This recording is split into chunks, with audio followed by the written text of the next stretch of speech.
l'immobilier et particulièrement l'immobilier post-confinement.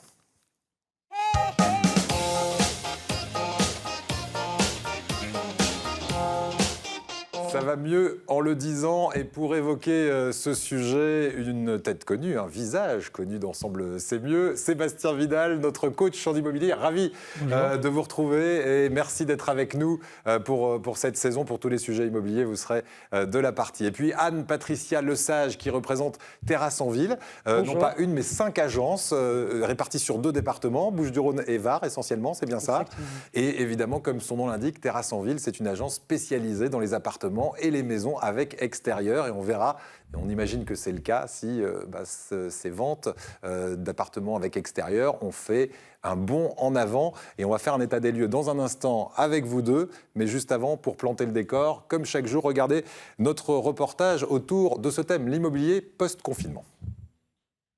Et si on déménageait? J'ai envie de changer d'air. Faut voir le marché de l'immobilier. Depuis le début du déconfinement, l'immobilier a redémarré sur les chapeaux de roue, avec une augmentation de 35% des transactions par rapport à juin 2019. Autre signe positif, 75% des Français restent confiants dans la réalisation de leurs projets. La tendance post-confinement, plus d'espace et de la verdure.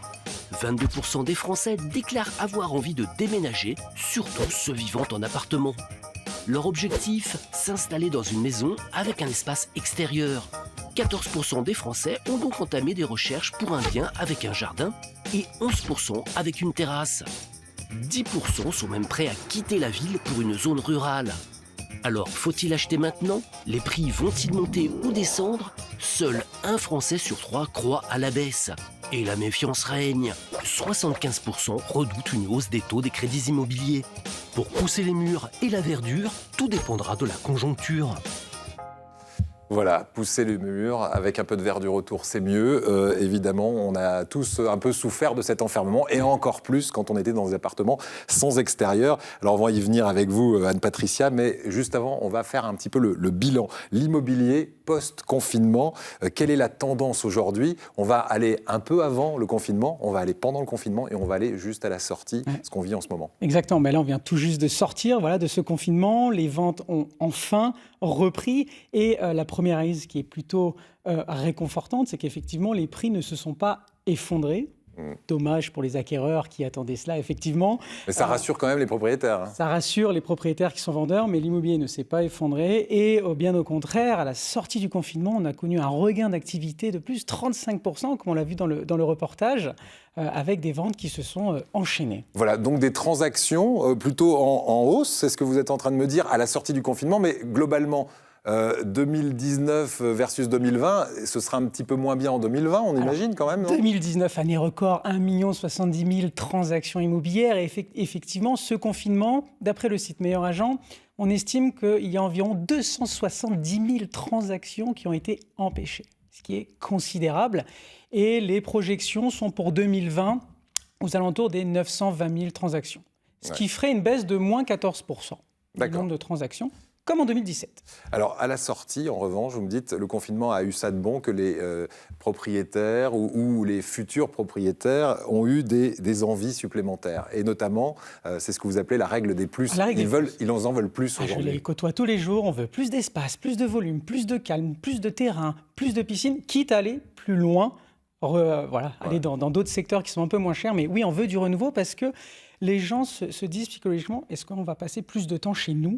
Ils ne veulent pas revivre ça. Voilà. Et pour ceux qui étaient enfermés, eh bien, ils se tournent sans doute vers des agences comme les vôtres, qui êtes spécialisées depuis plusieurs années sur les appartements et les maisons avec extérieur. Est-ce que vous avez, j'imagine, constaté une différence après le confinement? Est-ce que le téléphone a plus sonné chez vous? Est-ce que les mails sont arrivés un peu plus nombreux? Après le confinement, on s'attendait vraiment à une pause, en fait. On ne pensait pas qu'il y aurait eu cet élan tel qu'on l'a vécu, comme dans toutes les agences, je pense. Par rapport à l'année dernière, on a fait 2 fois plus de transactions à période égale à la sortie du confinement. Et ça continue aujourd'hui. Donc oui, l'engouement est toujours là. Est-ce que ça permet de récupérer pour votre agence, par exemple on est revenu à l'équilibre par rapport à l'année dernière. vous êtes revenu à l'équilibre, enfin en tout cas, vente pratiquement égale à l'année dernière. À Marseille, puisque vous avez une agence notamment à Marseille, mais d'autres à Toulon, etc. On va prendre le cas de Marseille. Les prix ont baissé, stagné ou augmenté? Parce qu'on disait que ça n'avait pas trop bougé. Vous avez constaté autre chose? Plutôt une sensible augmentation depuis le déconfinement. Pour les appartements avec extérieur, du coup, et Exactement. les maisons avec On ne jardin. fait que ça, donc je ne peux pas comparer avec d'autres choses. Ouais. Après, c'est la loi du marché. Comme la demande augmente, les prix ont tendance à augmenter également. Voilà, vous avez quelques exemples, par exemple, d'appartements avec un prix au mètre carré Un T2 avec terrasse dans le 7e, c'est une transaction qu'on a fait dernièrement, avec la Sainte Trinité, la vue mer, la terrasse et le dernier étage, et du charme toujours, évidemment. On était à peu près à 7 000 € du mètre carré.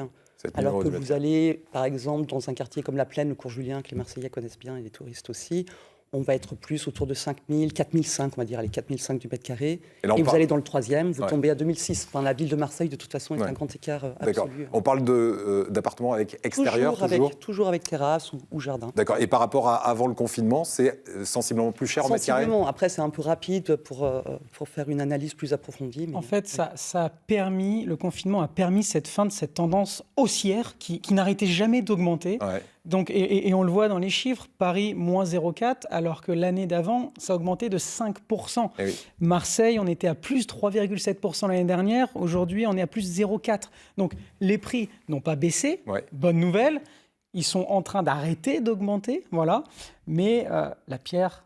Voilà. C'est une valeur refuge et les Français se ruent toujours sur la pierre. On parle des grandes villes justement où ça baisse un petit peu parce que il y a des citadins qui, on le voit à longueur de reportage en ce moment, ont pris leur décision pendant ces 3 mois de confinement de dire je vais loin. Par exemple, des gens qui partent de Paris pour aller dans le sud, à Aix-en-Provence ou ailleurs, et parfois même à la campagne, dans la race campagne. Vous le constatez, vous m'avez dit, le nouvel Eldorado par exemple dans le Var, c'est Montauroux. Montauroux, oui. Alors c'est une ville que je n'entendais jamais parler encore l'année dernière, et là depuis quelques mois, les petits couples, voilà, 35 ans, se disent écoute, on va vendre le 3 pièces, voilà, 300, 350 000. Et on veut plus d'espace, plus de verdure. OK, on va aller plus loin, mais c'est pas grave. Ouais. Voilà, on veut notre petite maison et c'est vraiment une tendance qui se dégage. Les gens ne veulent plus de centre-ville, de moins de voisins, être un peu plus au contact avec la nature. Voilà, bon, on a vu que les transactions étaient en hausse après le confinement. Quand on fait des transactions, généralement, en tant qu'acquéreur, on a besoin d'un crédit immobilier. Ouais. On en est où sur ce crédit? Quel impact la crise sanitaire sur les crédits immobiliers? Alors, il y a un impact qui est très très important. Pourquoi? Moi, je suis de Sophia Antipolis, qui est une des premières technopole européenne. Et aujourd'hui, cette technopole est touchée de plein fouet par ce confinement parce que de nombreuses entreprises qui sont là-bas sont dans le tourisme, l'aviation. Et on craint des vagues de licenciements massifs, fin d'année. Donc, ce qui va se passer, c'est qu'à un moment donné, quand les salariés perdent leur emploi, malheureusement, ça va être extrêmement compliqué derrière de refaire un crédit, etc. Donc, il y a cette première chose qui, moi, m'inquiète pour la fin d'année 2020. Et la deuxième, c'est qu'effectivement, les banques ont resserré la vis, 33% d'endettement, 25 ans, au mois d'août, c'était même 20 ans, de l'apport. On n'est plus du tout dans les mêmes conditions qu'on parlait dans les chroniques en 2019, où on pouvait investir à des taux extrêmement intéressants. Donc les taux ont tendance à augmenter. Il faut mieux y aller maintenant parce que ça va continuer d'augmenter. Alors, ça augmente, ça baisse, tout dépend de votre situation personnelle, de votre rapport. Voilà. Et puis, il faut prendre aussi en considération une chose, c'est que le taux de chômage, malheureusement, augmente en France, pour ne pas dire explose, et que les banques vont être peut-être un peu plus frileuses et vont attendre quelques mois avant de prêter à certains. J'ai eu le cas, la banque ouvre le dossier, 35% d'endettement, elle ferme le dossier. D'accord. OK. Donc, immédiat. OK, donc on peut avoir envie d'appartements. Moi, je vais vous demander une chose, vous qui connaissez bien le marché dans les grandes villes, Marseille, Toulon et d'autres villes de la région, mieux vaut investir dans le neuf aujourd'hui ou dans la pierre ancienne? Dans la pierre et dans la pierre ancienne. Le neuf ne cesse de se dévaloriser et l'ancien, ce n'est pas du tout le cas. Ça se valorise au fur et à mesure du temps. Vous êtes d'accord avec ça? Moi, je suis complètement d'accord. On en parlait en coulisses. Aujourd'hui, dans le neuf, moi, je commercialise des 3 pièces qui font 57 mètres carrés. Aujourd'hui, et surtout après le confinement, on ne veut plus du tout d'un 3 pièces de 57 mètres carrés. Donc c'est pour ça qu'effectivement les Français se ruent vers l'ancien actuellement. Voilà pour les conseils. Merci beaucoup à tous les deux de nous avoir rejoints. Et puis longue vie aux terrasses en ville. Je pense que la route, c'est une autoroute là pour vous. Là, ça continue. On va vous souhaiter de faire de belles transactions d'ici la fin de l'année. Merci beaucoup également à vous, notre coach immobilier d'Imoneo.com, Sébastien Vidal.